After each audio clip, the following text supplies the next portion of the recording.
जय हिंद दोस्तों। इसके पहले वाले पार्ट्स में हमने नेशनलिज्म इन इंडिया के बारे में कुछ टॉपिक्स पढ़े थे, जिनमें हमने नॉन कॉपरेशन मूवमेंट तक खत्म कर लिया था। इसके आगे हम सिविल डिसओबीडियंस मूवमेंट के बारे में बात करेंगे। सिविल डिसओबीडियंस मूवमेंट जब गांधी जी ने चौरी चौरा कांड के बाद नॉन कॉपरेशन मूवमेंट को अबॉलिश कर दिया था, उसके बाद जरूरत पड़ी सिविल डिसओबीडियंस मूवमेंट की। उन्होंने एक ऐसी मूवमेंट की शुरुआत की जिसमें उन्होंने सोचा कि किसी भी मूवमेंट की शुरुआत करने से पहले पूरे देश को यूनाइटेड करने की जरूरत पड़ेगी। इसकी ही शुरुआत में हम सिविल डिसओबीडियंस मूवमेंट स्टार्ट कैसे हुआ पहले वो समझेंगे। तो toward the civil disobedience movement में हम आएंगे। मास स्ट्रगल्स हो रहे थे, जो इंडियन लोग थे वो हर जगह मास स्ट्रगल कर रहे हैं।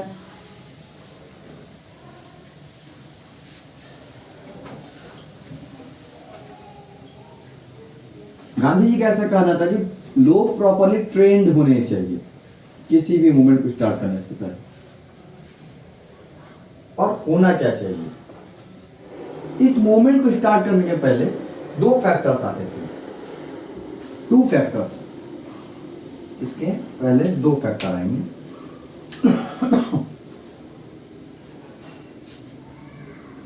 टू फैक्टर्स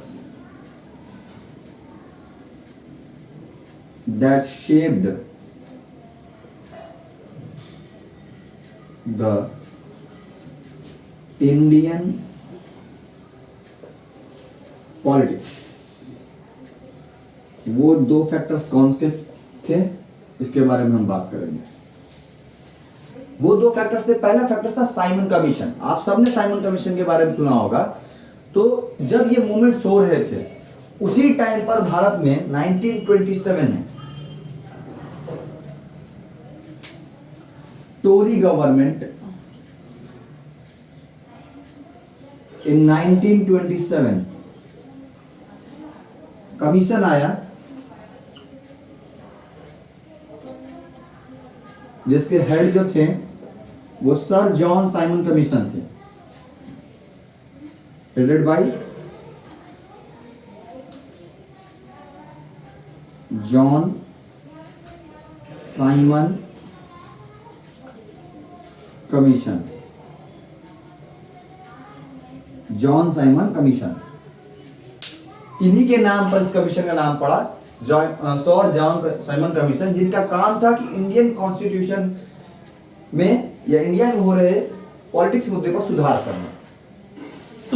ऑब्जेक्टिव क्या था इसका, ऑब्जेक्टिव देख लेते हैं साइमन कमीशन का।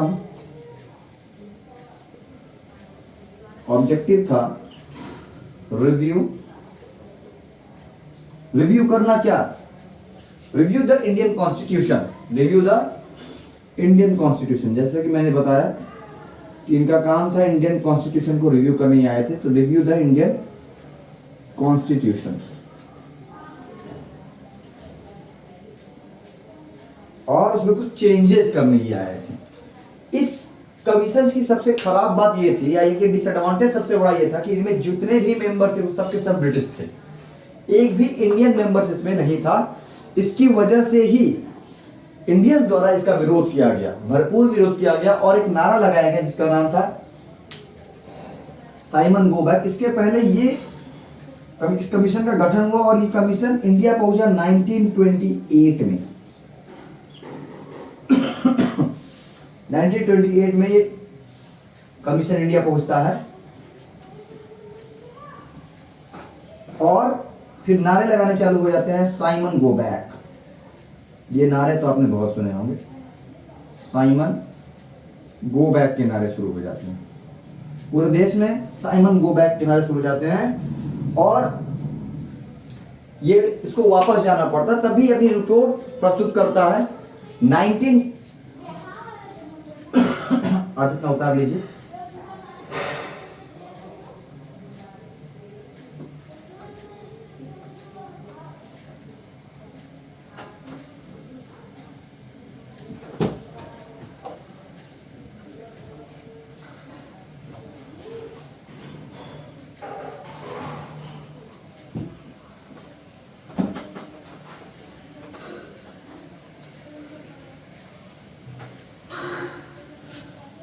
आई होप आप लोगों ने उतार लिया होगा।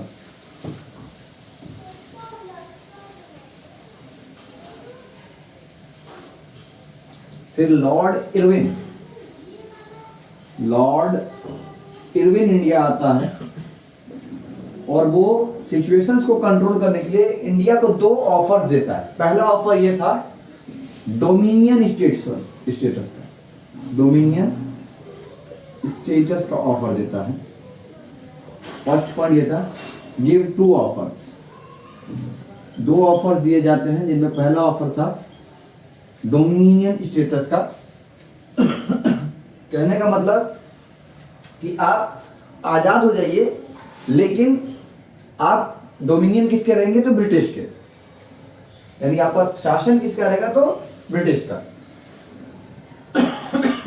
लेकिन जवाहरलाल नेहरू और कुछ जो रेडिकल्स लोग थे उन्होंने इसका पूरा विरोध किया और उन्होंने बोला कि नहीं, हमें चाहिए तो पूरा स्वराज, यानी पूर्ण स्वराज की मांग की एक तरह से, कि हमें पूरी तरह से आजादी चाहिए, हम किसी का डोमिनियन स्टेट से बनना पसंद नहीं करेंगे।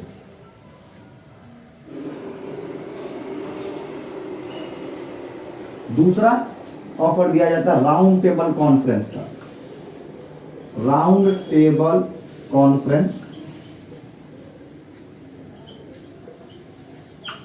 टू डिस्कशन के लिए the future constitution, to discuss the future constitution. यानी कि पहला ऑफर था कि आपको आप डोमिनियन स्टेटस हो जाइए, यानी कि आप आजाद हो जाइए, बट आप पर जो राज होगा वो ब्रिटिशर्स का होगा। डोमिनियन का मतलब यही होता है। दूसरा, राउंड टेबल कॉन्फ्रेंस करवाया जाएगा, डिस्कस करेंगे कि आपका संविधान क्या होगा। इससे कांग्रेस लीडर सेटिस्फाइड नहीं होते, जैसे कि मैंने बताया। स्पेशली पंडित जवाहरलाल नेहरू और सुभाष चंद्र बोस, जो कि रेडिकल्स थे। पीटी नेहरू, पहले इंडियंस नॉट सेटिस्फाइड, इस पॉइंट से इंडियंस नॉट सेटिस्फाइड, इंडियन लोग पूरी तरह से सेटिस्फाइड नहीं होते हैं इससे, खासकर पीटी नेहरू, एससी बोस, ये लोग इस पॉइंट से सेटिस्फाइड नहीं होते हैं।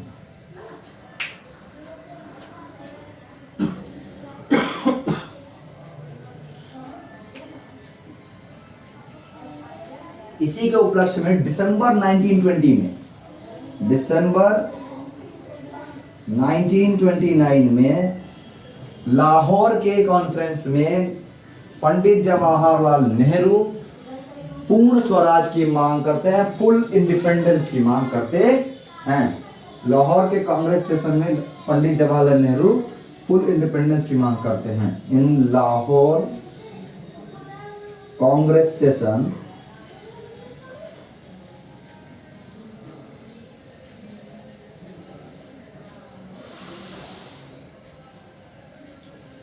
demanded full independence.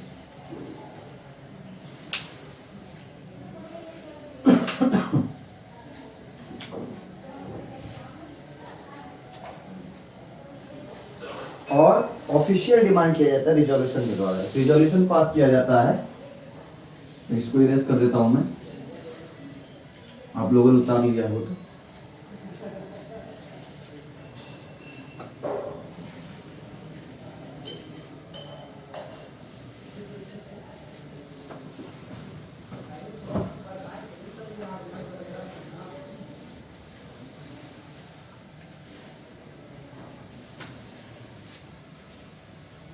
एक रिजोल्यूशन पास किया जाता है, उस रिजोल्यूशन में बोला जाता है कि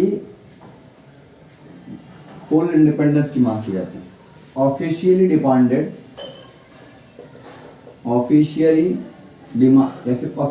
डिमांड फॉर पूर्ण स्वराज की मांग की जाती है।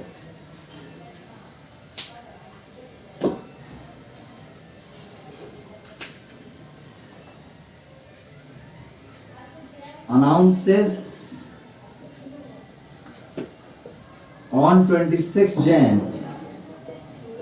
1930 from 26 Jan 1930 we celebrate as the Independence Day. We celebrate from लिख देता हूँ यहाँ पे, फ्रॉम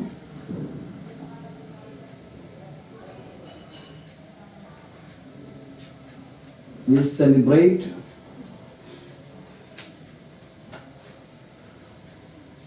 Independence Day.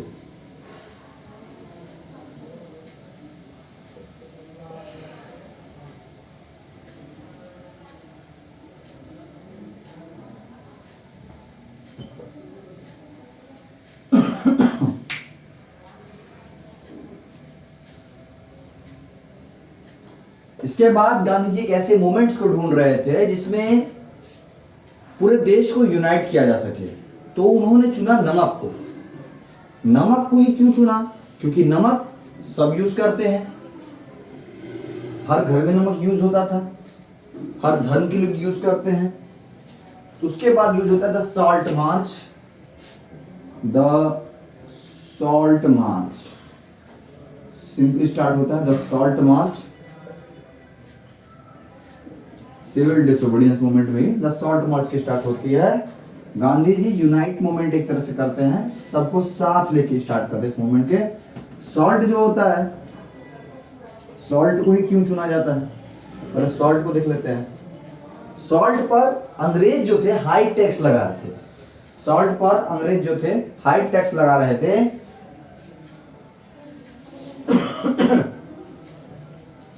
उनका कहना यह था कि हम लोग नमक नहीं बना सकते हैं, और वो क्योंकि नमक तो सब यूज करते थे, तो उन्होंने सॉल्ट पर ही हाई टैक्स लगा दिया था। इस मूवमेंट को स्टार्ट करने से पहले, सॉल्ट मार्च को स्टार्ट करने से पहले गांधी जी ने इरविन को एक लेटर लिखा,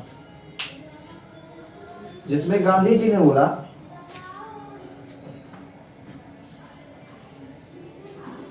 कि आप हमारी कुछ डिमांड्स मान लीजिए, नहीं तो मैं 11 दिन के अंदर इस सॉल्ट मार्च को स्टार्ट कर दूंगा, सिविल डिसोबीडियंस मूवमेंट स्टार्ट कर दूंगा।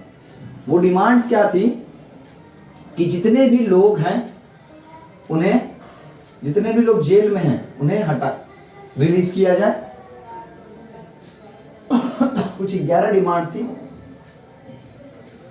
तो इरविन मना कर देते हैं इन डिमांड्स को मानने से, गांधी जी के डिमांड्स को मानने से इरविन मना कर देते हैं और सॉल्ट मार्च की स्टार्ट की जाती है। सॉल्ट मार्च स्टार्ट कहां से होता है? सॉल्ट मार्च स्टार्ट होता है साबरमती आश्रम से। सॉल्ट मार्च स्टार्ट होता है साबरमती से। साबरमती आश्रम से गांधी जी सॉल्ट मार्च का स्टार्ट करते हैं।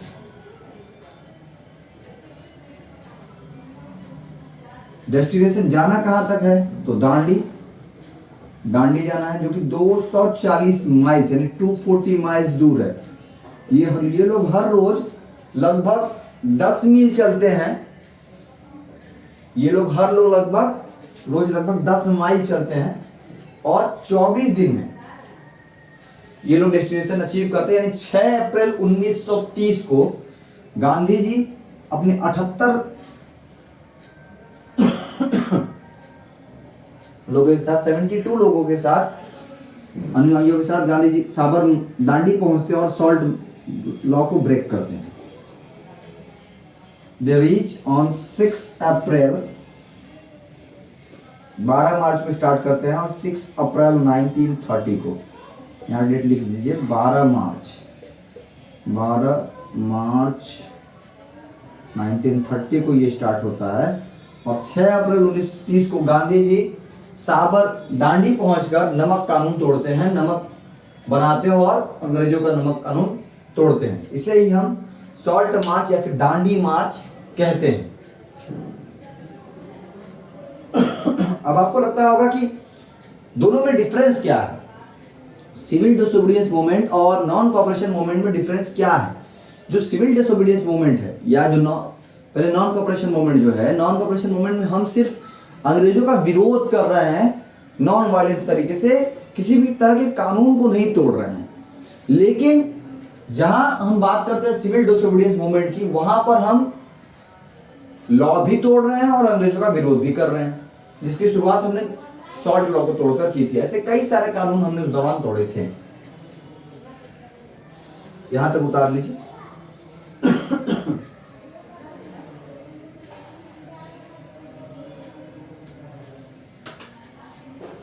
अब एक आप बात बताइए, जब इतनी सारी घटनाएं घटेंगी तो क्या अंग्रेज चुप रहेंगे?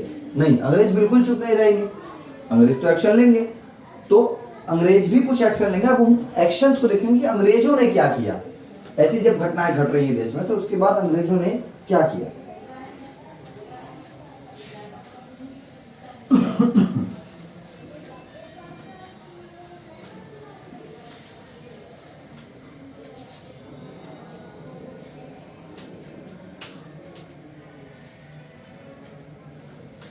अरेस्ट करना स्टार्ट करते हैं। लीडर्स अरेस्ट, जितने भी लीडर्स थे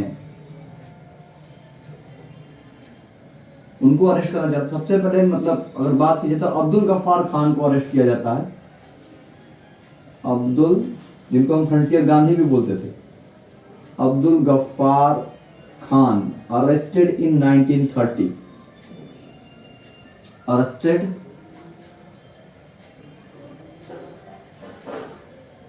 इन 1930 में अब्दुल गफ्फार खान को अरेस्ट कर लिया जाता है। महात्मा गांधी को अरेस्ट कर लिया जाता है। महात्मा गांधी को अरेस्ट कर लिया जाता है।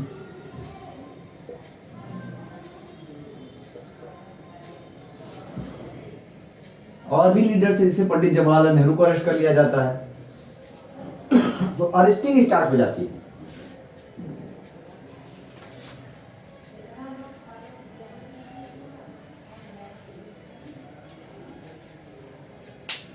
अब ये जगह जगह लोग इसका विरोध करते हैं, पुलिस स्टेशन जलाते हैं, जिसके कारण गांधी जी को काफी दुख होता है और गांधी जी बाद में इसे भी वापस ले लेते हैं।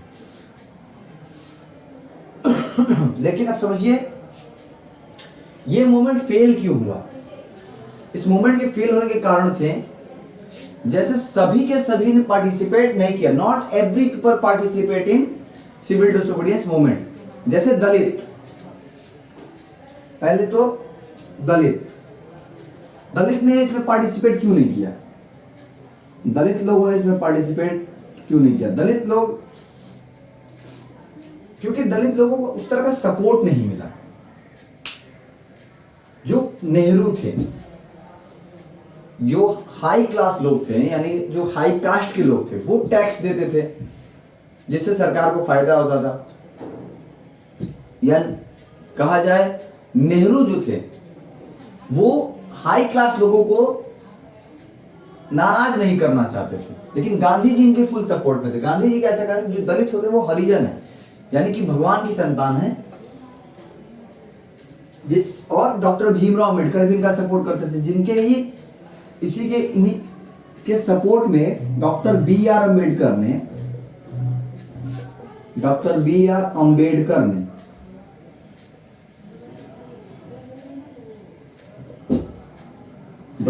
अम्बेडकर ने डिप्रेस्ड क्लास एसोसिएशन की स्थापना की थी। कौन सी class? Depressed class association.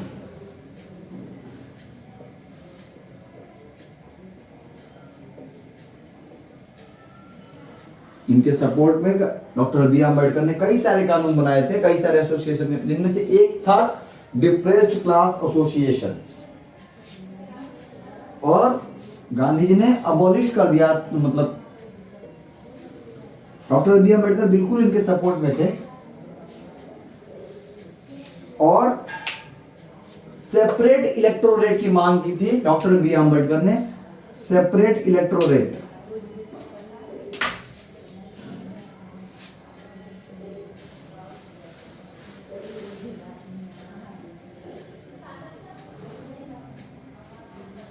Doctor B R Ambedkar ने सेपरेट इलेक्टोरेट की मांग की थी, जो गांधी जी को पसंद नहीं आता और उन्होंने वो फास्ट पर चले गए थे। उनका ये कहना था कि क्योंकि वो देश को यूनाइट करना चाहते थे। उनका ये मानना था कि अगर हम सेपरेट इलेक्टोरेट यानी कि अलग से वोटिंग की बात की जाए तो देश टूटेगा, जुड़ेगा नहीं। गांधी जी का ऐसा मानना था, इसीलिए वो इसके खिलाफ थे और उन्हें अनटू डेथ तक फास्ट कर दिया था। जिसके बाद गांधी जी और डॉक्टर बी आम्बेडकर के बीच पूना पैक्ट हुआ था। पूना पैक्ट, जिसके बारे में आप लोग, ये हुआ था गांधी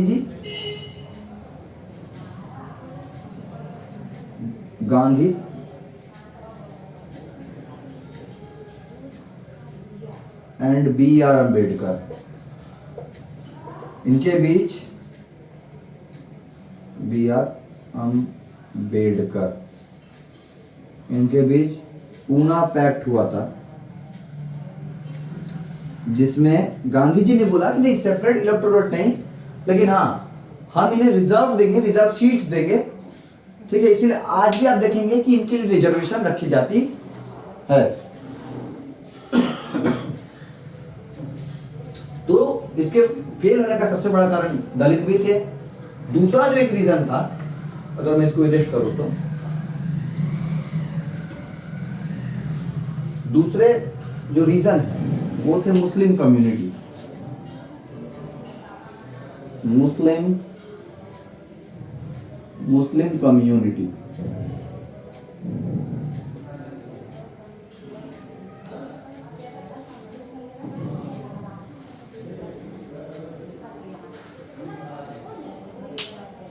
देखिए समय के साथ साथ शुरू में तो ठीक था हिंदू मुस्लिम, लेकिन समय के साथ साथ जैसे जैसे आंदोलन बढ़ रहा था, हिंदू और मुस्लिमों के बीच तनाव बढ़ते जा रहे थे। दोनों धर्मों के बीच तनाव बढ़े और कई सारे सभाओं का, कई सारे अलग अलग ऑर्गेनाइजेशंस का गठन, जैसे कि हिंदुओं ने गठन किया था हिंदू महासभा, मुस्लिमों की एक लीग थी मुस्लिम लीग, ठीक है। और 1927 में ये लोग एक साथ मिलकर काम तो करना चाह रहे थे, जैसे अंग्रेजों के खिलाफ इन 1927 इंडिया में हिंदू और मुस्लिम एक साथ होकर अंग्रेजों के खिलाफ लड़ाई तो लड़ना चाह रहे थे। जैसे मुस्लिम लीग के जो नेता थे, जो लीडर थे, उनका नाम था मोहम्मद अली जिन्ना। मोहम्मद अली जिन्ना, इन्होंने मुस्लिमों के लिए सेपरेट इलेक्टोरेट की मांग की, लेकिन नेहरू इसके लिए तैयार नहीं हुए। जो रेडिकल्स थे वो इसके लिए तैयार नहीं हुए, क्योंकि वो सेंस ऑफ बिलोंगिंग के ऊपर बात करते थे। वो ये मानते थे कि हमें देश को जोड़े रखना है, जिसके लिए बाद में मोहम्मद अली जिन्ना तब मान भी गए थे।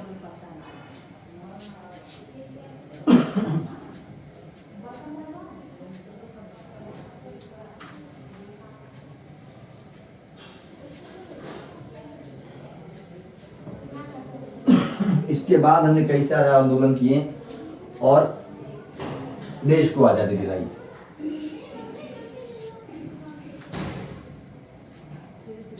हमारे देश में कई सारे वीरों ने वीर शहीद हुए, जिसके बाद हमारा देश जाके आजाद हुआ। हमें उनके बलिदानों को हमेशा याद रखना चाहिए।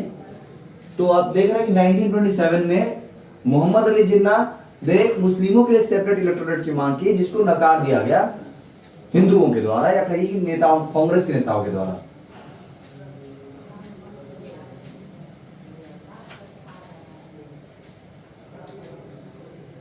इसके पहले जो गांधी इरविन पैक्ट हुआ था या जो राउंड टेबल कॉन्फ्रेंस हुई, तो गांधी जी जब राउंड टेबल कॉन्फ्रेंस में गए थे तो उन्होंने वहां ये मांग की थी कि जितने भी लीडर्स अरेस्ट किए गए हैं उन्हें आजाद किया जाए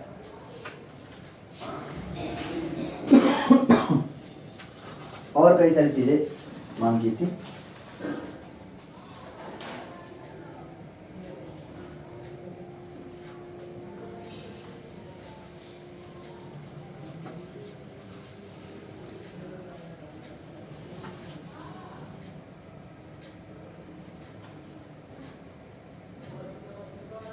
तो 5 मार्च 1931 को गांधी इरविन पैक्ट हुआ, जिसमें गांधी जी और इरविन के बीच कुछ समझौते हुए, जिसमें गांधी जी ने मांग की कि जितने भी लोगों को अरेस्ट किया गया उन्हें आजाद किया जाए, जिसे बाद में उस समय तो मान लिया गया, लेकिन बाद में नकार दिया गया अंग्रेजों के द्वारा।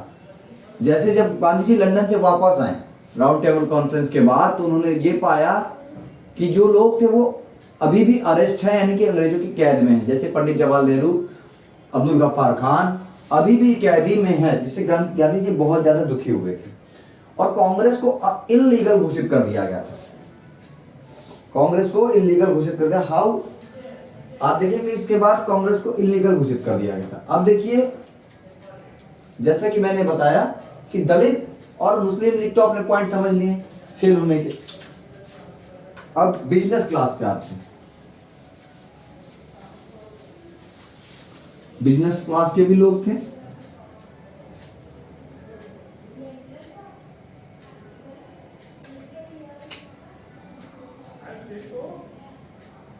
या समझिए जो रिच पीजेंट्स थे, जो अमीर किसान हैं, जब ग्रेट इकोनॉमिक डिप्रेशन आया था, ग्रेट इकोनॉमिक डिप्रेशन के बाद सामानों के दाम बढ़ गए, फसलों के दाम बढ़ गए। वो लोग कमर्शियल क्रॉप्स ग्रो करते थे। जो रिच पीजेंट्स थे वो पैसे कमाने के लिए, कमर्शियल क्रॉप्स क्या होता है, जब खेती का सिर्फ ये उद्देश्य हो पैसे कमाना, उसको बोला जाता है कमर्शियल क्रॉप। तो कमर्शियल क्रॉप्स उगाते थे वो लोग, जिसका उद्देश्य था पैसे कमाना, और फसलों के दाम बढ़ते जाते, जिस पर फसलों के दाम तो घट रहे थे इकोनॉमिक डिप्रेशन के बाद, लेकिन उनको ज्यादा रेवेन्यू पे करना पड़ता था। इनकी ये डिमांड थी कि जो रेवेन्यू है उसको रिड्यूस किया जाए। जो ये रेवेन्यू पे कर रहे हैं, रिड्यूस द रेवेन्यू। जो ये गवर्नमेंट को रेवेन्यू पे कर रहा है, ब्रिटिश गवर्नमेंट को, उसको कम किया जाए। और जब 1931 में सिविल डिसोबीडियंस मूवमेंट को वापस ले लिया गया, जिससे ये बहुत ज्यादा दुखी हुए, और बाद में जब ये मूवमेंट चालू भी किया गया, तब भी इन लोगों ने उसके बाद भाग नहीं लिया। दूसरा, पुअर पीजेंट्स। रिच तो समझ गए होंगे आप, इसका एक कारण पुअर पीजेंट्स भी थे, जिन्होंने मतलब पूरी तरह से भाग नहीं लिया। पुअर पीजेंट के क्या कारण थे?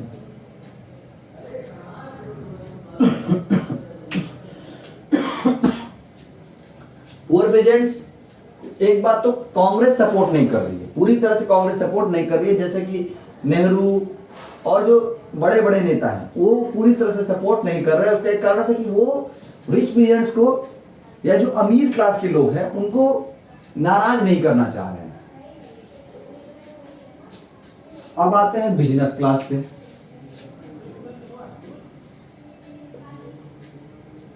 ये जो बिजनेस क्लास के लोग हैं, इन्होंने ये बोला कि इंपोर्ट ऑफ फॉरेन गुड्स रोक दिया गया था, जिससे इनकी ये मांगे थी कि इंपोर्ट ऑफ फॉरेन गुड्स बंद कर दिया जाए, यानी कि जो हम बाहर से विदेशों से सामान खरीदते हैं उन सामानों को रोक दिया और भारत में बने सामानों का व्यापार किया जाए। लेकिन अब हुआ क्या, अंग्रेजों ने तो ऐसा होने नहीं दिया।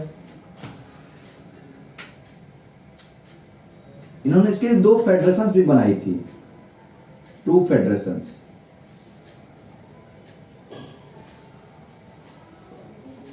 दो फेडरेशंस का निर्माण किया गया, जिनमें पहले फेडरेशन का नाम था कमर्शियल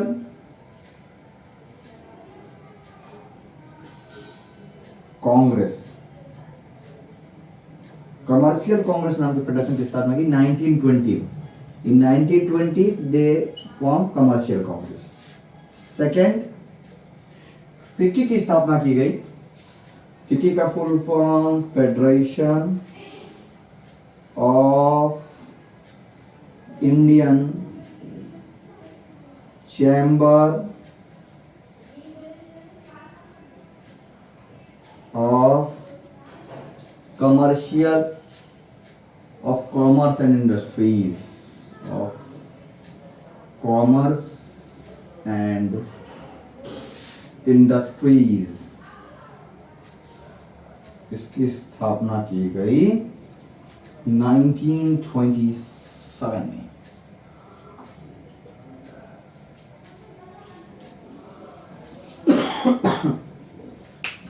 बिजनेस क्लास कुछ लोग लीड कर रहे थे, जैसे जो उद्योगपति थे, कुछ उद्योगपति बिजनेस क्लास को लीड कर रहे थे, जिसमें जीडी बिरला बिजनेस क्लास के जो लीडर समझ लीजिए आप, इस क्लास के जो लीडर हैं उनका नाम था जीडी बिरला,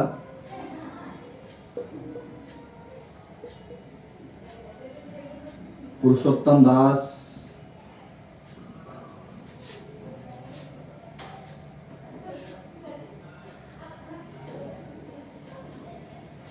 पुरुषोत्तम दास, ये लोग लीड कर रहे हैं। ये लोग एक तरह से इन्वेस्टमेंट कर रहे थे बिजनेस क्लास में, फाइनेंशियल सपोर्ट दे रहे हैं, ठीक है।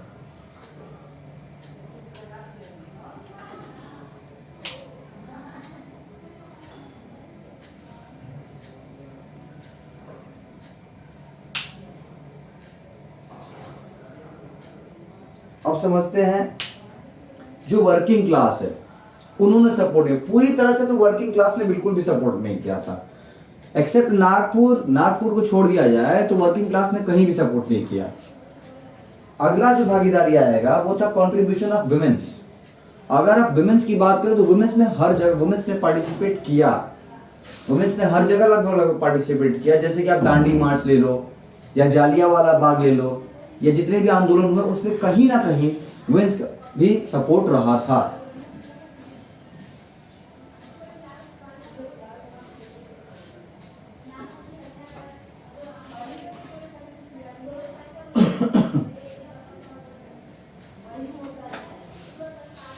ये वो लोग हैं जिन्होंने सपोर्ट किया, पूरी तरह से सपोर्ट किया।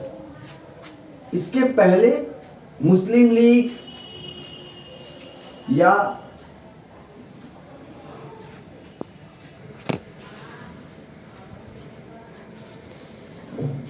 अभी तक आपने जितने भी लोगों को देखा वो सबके सब क्या है, वो सबके सब किसी ना किसी तरह से भागीदारी की है। लेकिन अभी हमने पढ़ा था मुस्लिम लीग के बारे में, हिंदू महासभा, यानी कि लिमिटेशंस पढ़े थे। लिमिटेशंस आप इस तरह समझिए कि limitations of civil disobedience movement.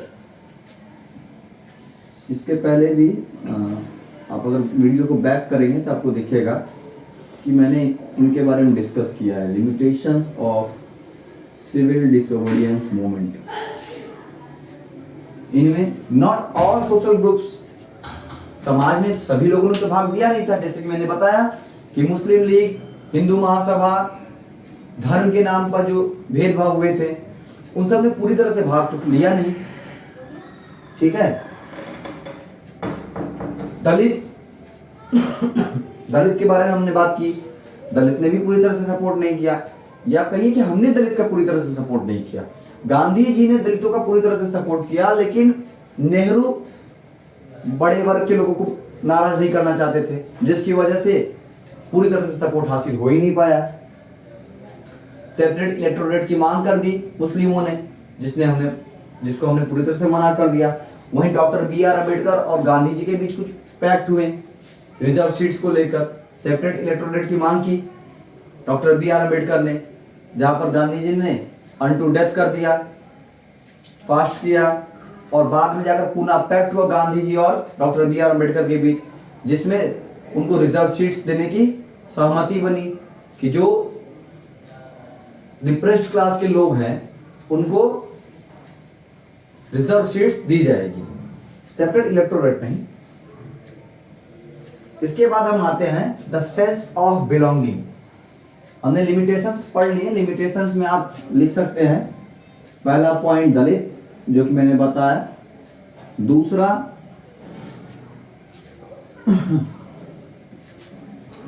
Fear of high class Hindu, ये लिख लीजिए, फियर ऑफ हाई क्लास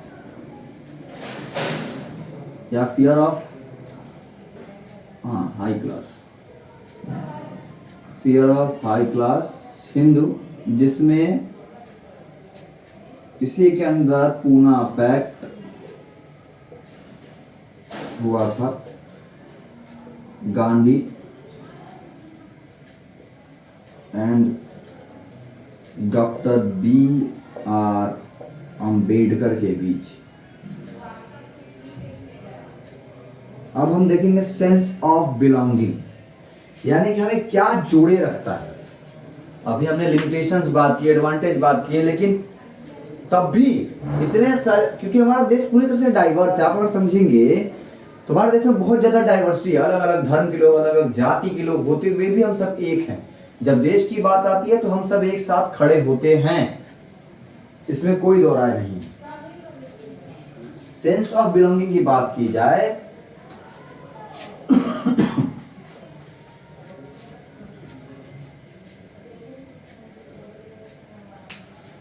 तो द सेंस ऑफ बिलोंगिंग,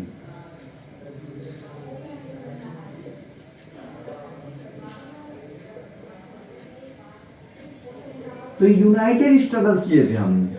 अगर बात की जाए तो हमने यूनाइटेड स्ट्रगल्स किए थे, यानी कि अलग होते हुए भी हमने साथ में ही स्ट्रगल किया है। पूरे देश ने साथ में स्ट्रगल किया है। कई सारे कल्चरल, हम लोग के कल्चर अलग अलग है, कल्चरल प्रोसेस किया हमने। अब इसको समझने के लिए आप ऐसे समझिए कि हमने इमेजेस के द्वारा, फिगर्स के द्वारा, अभी जब नेशनलिज्म यूरोप था तो नेशनल यूरोप में आपने पढ़ा होगा कि लोग चित्र बनाते थे अपने अपने एल्गोरी के, ठीक है, जैसे कि जर्मनी की जो थी जर्मेनिया, उसी तरह से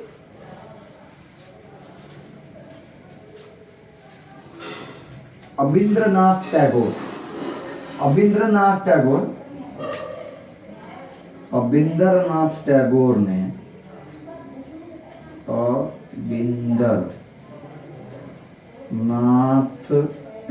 ने भारत माता की पेंटिंग बनाई, जिसमें भारत माता बहुत ही काम कंपोज थी। डॉक्टर बंकिम चंद्र चटर्जी ने वंदे मातरम जी को लिखा, जो आनंद मठ से लिया गया था।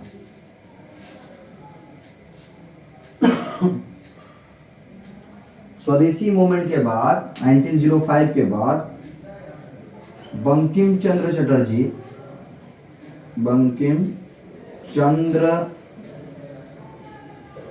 ने वंदे मातरम जी को लिखा, जो कि इनकी रचना, ऊपर लिख देता हूं मैं,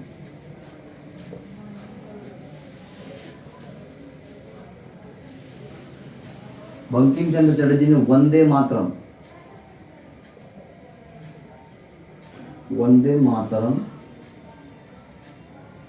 लिखा था।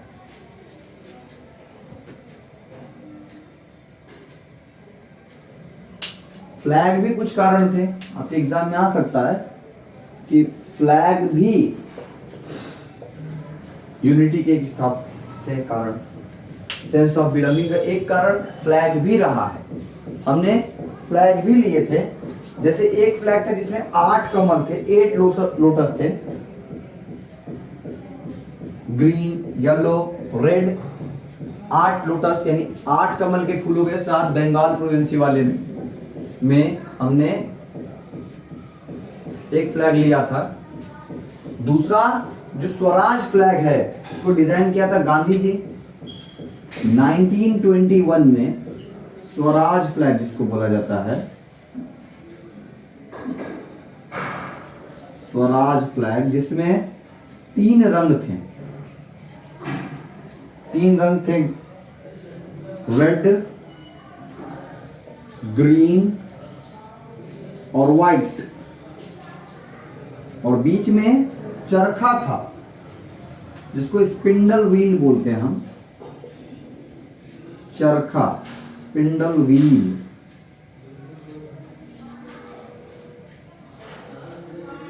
जो कि सेल्फ हेल्प को दिखाता है।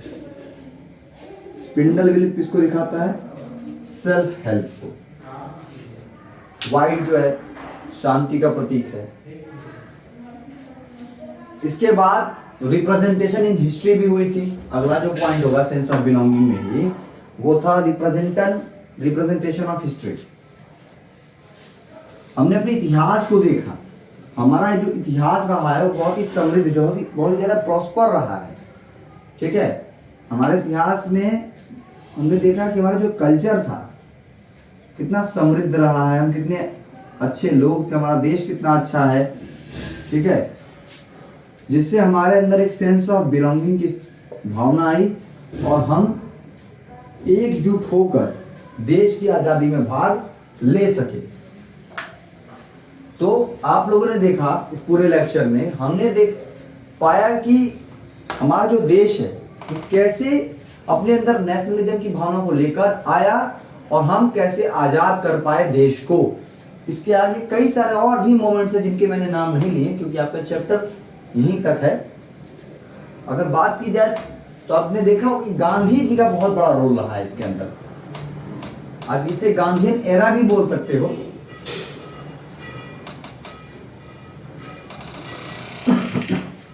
तो भाइयों हमने पाया कि एक देश को आजाद करने के लिए हमारे अंदर राष्ट्रवाद की भावना होनी चाहिए और हम उन्हें आजाद भी कर पाए, सेंस ऑफ बिलोंगिंग और अपने अंदर देश की भावना को लेकर। ये चैप्टर यहीं समाप्त होता है। अगला वीडियो जल्द आएगा। Thank you. जय हिंद, जय भारत।